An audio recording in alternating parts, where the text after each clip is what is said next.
Hello and welcome to another reading from the book That I May Know Him, a daily devotional. Today's reading is entitled Wounded for Our Transgressions, March 2nd. Surely he hath borne our griefs and carried our sorrows.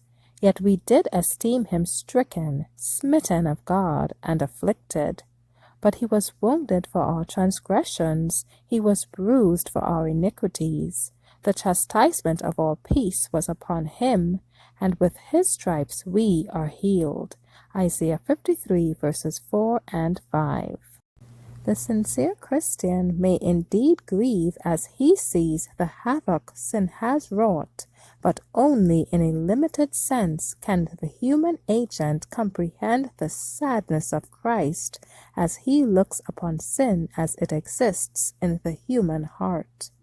From the light of his exalted purity, the world's Redeemer could see that the maladies from which the human family were suffering were brought upon them by transgression of the law of God.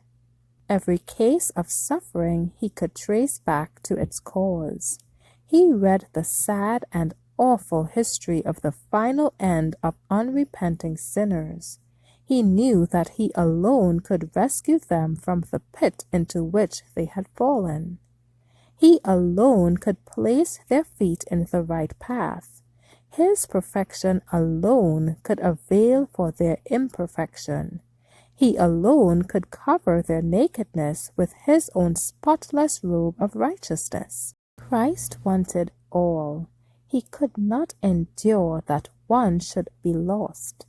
Oh, if the human family could only see the results of sin in the transgression and violence and crime that exist in the world.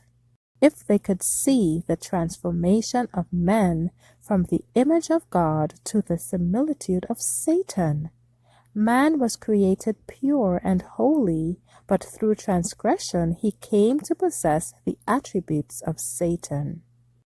In coming to the world in human form, in becoming subject to the law, in revealing to men that he bore their sickness, their sorrow, their guilt, Christ did not become a sinner. He was pure and uncontaminated by any disease. Not one stain of sin was found upon him. He stood before the world the spotless Lamb of God.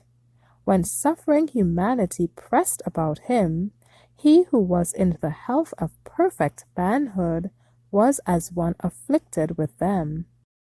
This was essential that he might express his perfect love in behalf of humanity. Christ was strong to save the whole world. Thank you for listening today.